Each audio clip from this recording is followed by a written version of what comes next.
नमस्कार दोस्तों। कुछ लोगों की आदत होती है कि खेलने कूदने के लिए घर से बहुत दूर निकल जाते हैं। टाइम पास करते हैं, दिन भर दोपहर भर खेलते हैं और फिर शाम को घर पर आते हैं। कई बार बच्चे ये भी नहीं सोचते हैं कि हम खेलते खेलते कहाँ निकल गए। आज जिस घटना की कहानी हम आपके सामने लेकर आए हैं वो भी कुछ इसी प्रकार की है, जिसमें दो लड़के खेलने के लिए घर से कहीं बाहर जाते थे। लेकिन वो जगह नॉर्मल नहीं थी। वहाँ का इतिहास बहुत ही ज़्यादा डरावना, बहुत ही ज़्यादा डार्क था, जिसके ऊपर एक स्टोरी ऑलरेडी ब्लडी सत्य में हम कवर कर चुके हैं। सोचे कि ब्लडी वाइब्स में उसी जगह की, उन्हीं लोगों से रिलेटेड एक दूसरी कहानी, दूसरी घटना, एक्चुअल घटना की कहानी आपके सामने लेकर आया जाए।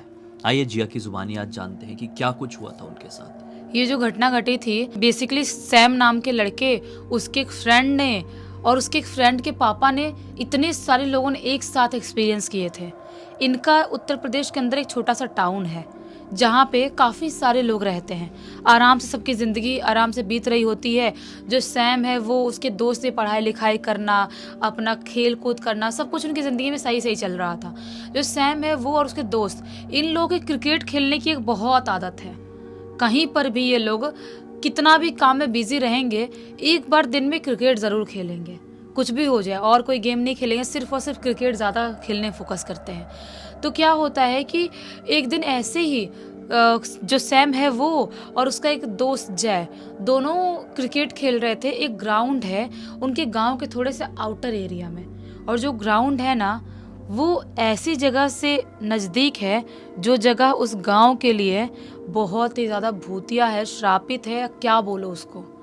वहीं पर उसी जगह पर कितने सारे लोगों ने क्या क्या एक्सपीरियंस नहीं किया है।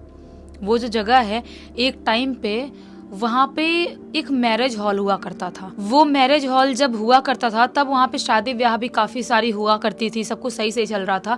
लेकिन कुछ तो वहाँ पे कांड हो जाता है जिसकी वजह से वो मैरिज हॉल बंद कर दिया जाता है और वहाँ पे भूतिया घटनाएं घटनी चालू हो जाती है। कोई भी जगह अबंडंट हो जाए, बहुत टाइम तक बंद रहे, वीरान पड़ी रहे और वहाँ पर लोग आना जाना बंद कर दें, तो ऑब्वियसली वहाँ पर कई प्रकार की एनर्जीज अपना घर बना लेती है। डार्क एनर्जी, शैतानी शक्तियाँ। तो ऐसा यहाँ पर भी हो ही गया था अब, क्योंकि पिछले स्टोरी में भी वहीं पर वो घटना घटी थी।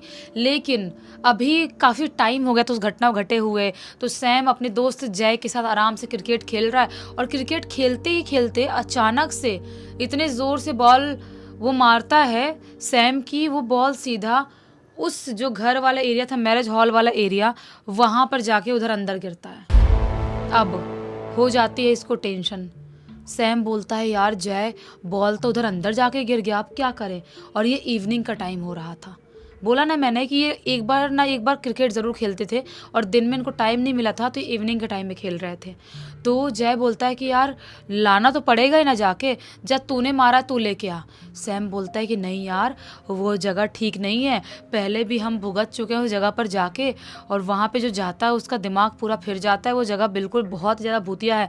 जय बोलता है तो क्या करे यार, आखिरी बॉल है अपने पास, वो गायब होगा तो कल से खेल भी नहीं पाएंगे। तो सैम बोलता है कि एक काम कर, तू बाहर खड़े होके वेट कर, मैं लेके आता हूँ, हिम्मत बना के। अभी वैसे भी रात तो हुआ नहीं है, शाम का ही टाइम हो रहा है, अंधेरा ढंग से नहीं हुआ है, मैं अकेले जाता हूँ और मैं लेके आता हूँ, लेकिन तू बाहर से देखते रहना मुझे, मैं एकदम अंदर अकेले नहीं जाऊँगा। तो बोलता है जय कि ठीक है भाई, मैं बाहर खड़े होकर देख रहा हूँ, तू जा लेके आ। तो सैम अंदर घुसता है, अंदर जाता है और वो बॉल अभी ढूंढ ही रहा होता है, तभी अचानक से जो जय है वो जोर जोर से चिल्लाने लगता है, बोलता है बाहर निकल, बाहर निकल जल्दी। ये बोलता है क्या हो गया, इशारा कर दूर से बोल रहा है क्या हो गया भाई, क्यों चिल्ला रहा है। बोलता है कुछ कुछ कुछ मन में बोल रहा है जय, और बोल रहा है बाहर निकल जल्दी। इसको समझ में नहीं आता कि मुंह में क्या बड़बड़ा रहा है और मुझे बाहर निकलने के लिए क्यों बोल रहा है। तो वो भागते हुए बाहर आता है। तो तू बोलता है सैम, ये क्या हो गया भाई, तू ऐसा मुंह में क्या बड़बड़ा रहा है, तो ये पूजा पाठ का टाइम पे करता है ना।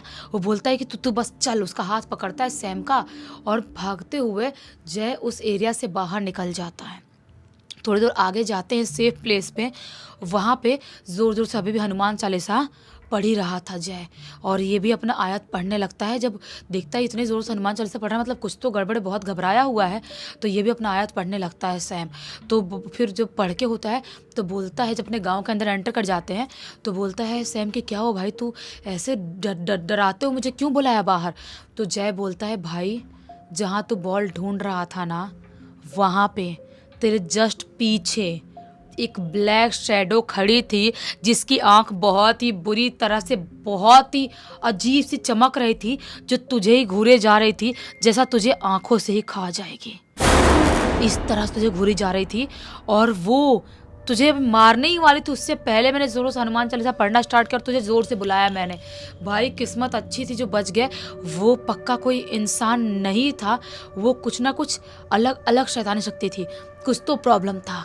तो बोलता है सैम कि हाँ भाई, वहाँ पे घटना तो घट चुकी है, मैं तो मानता हूँ कुछ तो प्रॉब्लम होगी। तभी अचानक से बोलता है सैम कि देख, मुझे ना मदरसा जाने का टाइम हो गया है, तो मैं निकल रहा हूँ और कल मिलता हूँ तुझसे।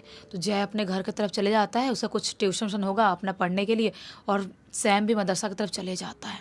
वो वहाँ चले जाता है और जब मदरसा से लौट रहा होता है, तभी अचानक से वो क्या पाता है, जो मैरिज हॉल है ना, वहीं पर उसके छत के ऊपर एक लड़का खड़े होके फूंक रहा है। वो कंफ्यूज, टेंशन में, इतने बजे कोई ऊपर जा ही नहीं सकता, कोई चढ़ के ऐसी हरकत कर ही नहीं सकता, क्योंकि हमारे पूरे गांव में फेमस है कि ये भूतिया जगह है, तो कोई कैसे जा सकता है। अभी वो आते ही आते, और भी कुछ लोग होंगे शायद साथ में, मदरसा से आ रहा था, तो आते आते वो ऐसे ऊपर देख ही रहा होता है, वो जो फूंक रहा था ना अजीब सा, वो इसको देख के अजीब सी स्माइल कर रहा है, और स्माइल करके अजीब सा इसको देख रहा है।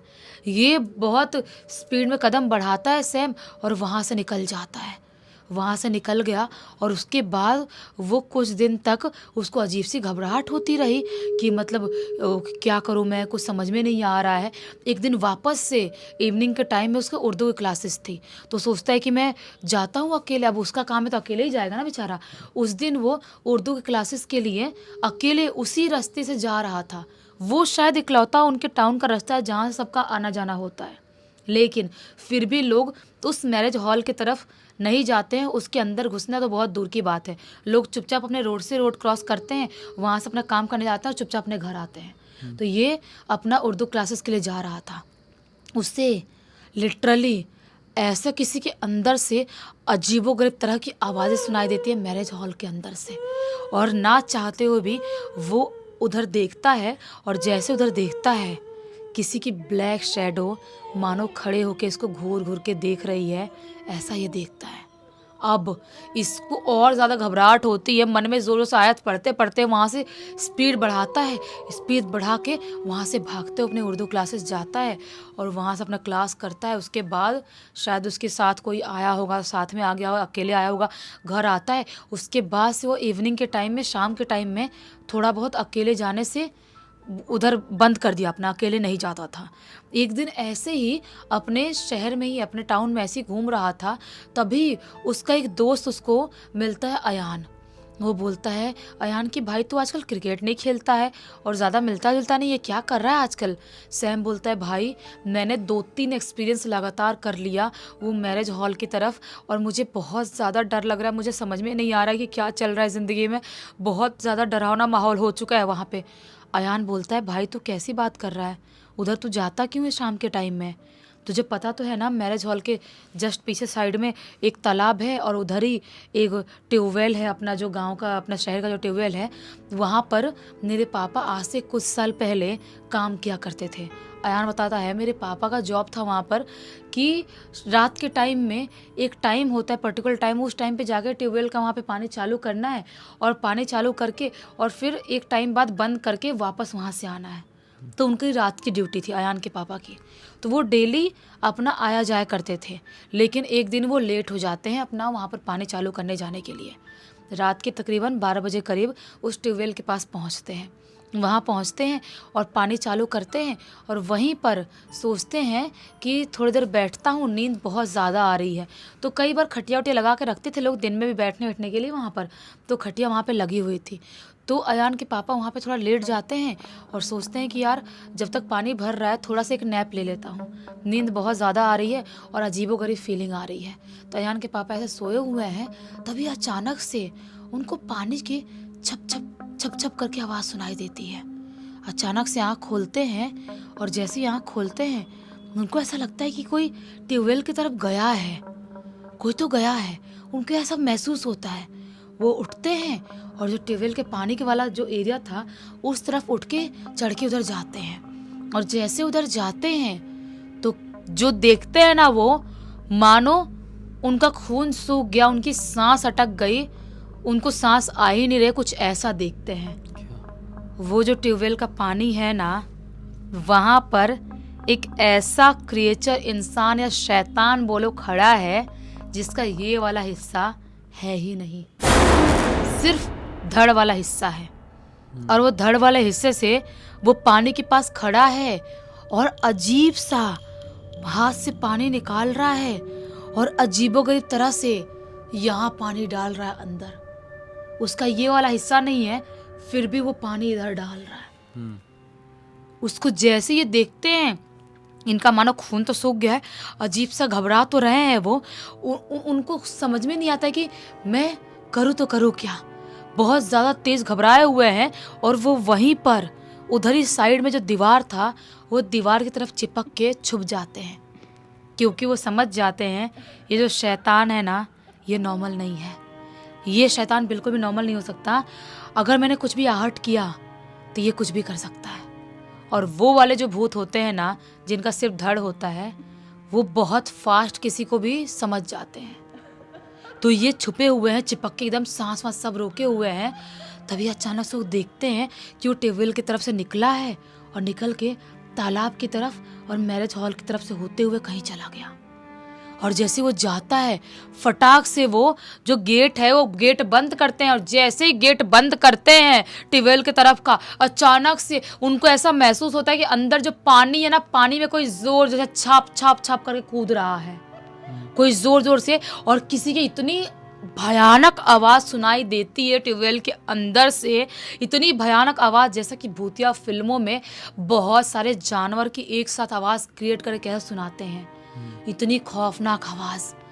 अयान के पापा इतने जोर से डरते हैं, इतने जोर से कि वो सीधा बिना कुछ सोचे समझे वहां से भागते हैं और भागते हुए अपने गांव वापस आते हैं। और जैसे अपने गांव वापस आते हैं, रात भर पूरा घबराए हुए थे, डरे हुए थे, समझ नहीं आ रहा था क्या करूं। रात भर उनको नींद नहीं आती है। सुबह का टाइम होता है और सुबह के टाइम में वो गांव वालों से मिलते हैं और बताते हैं कि अभी शैतानी शक्तियाँ ज़्यादा बढ़ गई हैं। अपन ने मैरिज हॉल की तरफ जाना तो बंद किए ही हैं, तालाब की तरफ भी अपन नहीं जाते हैं, लेकिन रात में ट्यूबवेल की तरफ वो पानी चालू करने गया था, सब काम करने गया था, और वहाँ पर वो शैतान मुझे दिख गया। और शायद वो वही है जो उन सब का राजा है, वो मेन है, वो मेन शैतान है जो बाकी सारी शैतानी शक्तियों को कंट्रोल में करके रखा है। और वो जो है वो सबसे ज़्यादा भयानक है। उसको कैसे भी करके हमको कैद करना पड़ेगा। अगर उसको कैद नहीं करेंगे तो हमारा गांव पता नहीं कैसे भी बर्बाद हो सकता है, कुछ भी हो सकता है। अभी वो वहाँ दिखाई दिया है, कल को अपने गांव के, अपने शहर के अंदर दिखाई देने लगा तो क्या करेंगे हम। आए दिन रात बिरात कोई भी बाहर निकलता है, कुछ हो गया तो क्या करेंगे हम।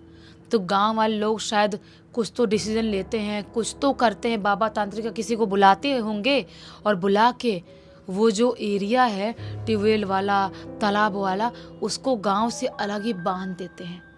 अलग से गांव से उसको कट करके अलग कर देते हैं, वहाँ बांध देते हैं।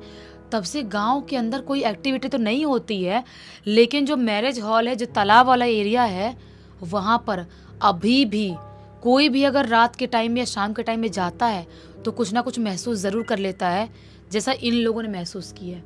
कोई काली परछाई, काला शैडो, कोई भी प्रेत आत्मा, कोई भी भूत उनको दिखाई दे देते हैं। जैसा कि पिछली तुम्हारे वाले में भी हुआ था कि इन लोगों ने उस मैरिज हॉल के अंदर गए और वहाँ पे कुछ ऐसा देख लिए जिससे जान बचा के निकलना इतना मुश्किल हो गया था। और इस बार भी ऐसा ही हुआ था। अयान बोलता है कि भाई मेरे पापा उसके बाद से वहाँ पर काम जाना छोड़ दिए और उसके बाद से रात के टाइम में कभी उधर गए ही नहीं, और हम लोग भी कभी नहीं जाते हैं। भाई देख सैम, तुझे बताता हूँ मैं, तू खेलना कूदना बंद कर दे, उधर जाना बंद कर दे। तुझे इतना खेलने का शौक है तो अपने शहर में, अपने गांव में खेलना यार, उधर जाने की क्या ज़रूरत है। और ग्राउंड में खेलने की क्या ज़रूरत है, मत खेल। नहीं खेलेगा तो चल जाएगा, लेकिन अगर उस शैतानी शक्ति हावी हो गई या कुछ कर ली तो फिर क्या करेंगे भाई। तो बहुत अयान समझाता है। उसके बाद से सैम और जय ये लोग कभी भी उस मैरिज हॉल की तरफ या उस ग्राउंड की तरफ गए ही नहीं। शाम को भी नहीं गए, रात तो बहुत दूर की बात है। बताओ, इतना बहुत कुछ कुछ जगह ना ऐसी हो ही जाती है। एक्चुअली उस जगह का पास्ट मैंने उस वीडियो में बताया था कि वहाँ पे बारात घर, ये जो मैरिज गार्डन था या मैरिज हाउस था, वो बनने से पहले वहाँ पे कुछ बहुत सारी आत्माओं की वजह से कांड हुआ था। खैर, उसका रिलेशन अभी आज की इस घटना से उतना खास था नहीं। कोई जगह हॉन्टेड हो गई तो हो गई, उसका इतिहास क्या, प्रेजेंट जानो। इस पूरी घटना की जानकारी ऑब्वियसली सैम के थ्रू ही मिली है हमको। हमने सोचा कि सुनाए, एक बहुत अच्छी सीख मिलेगी और मनोरंजन भी। इसी एक नोट के साथ इस कहानी का अंत कर देते हैं। अब तक इस वीडियो को देख लिए थे तो लाइक ज़रूर कर देना, चैनल को सब्सक्राइब करके बेल आइकन के ऑल के ऑप्शन में क्लिक करना, और इंस्टाग्राम की लिंक वीडियो के डिस्क्रिप्शन बॉक्स में मिल जाएगा, वहाँ पे जुड़ जाना। और आपके पास भी ऐसी कोई कहानी, टॉपिक या जानकारी हो तो लिख भेजना। हमारी वेबसाइट की लिंक भी है वीडियो में, नीचे डिस्क्रिप्शन बॉक्स में डाल दे रहे हैं। वहाँ पे आप हमारी प्रोडक्ट्स और सर्विसेज चेकआउट कर सकते हैं। बाकी कल फिर से मिलते हैं, तब तक के लिए बहुत बहुत धन्यवाद। आपका दिन शुभ हो।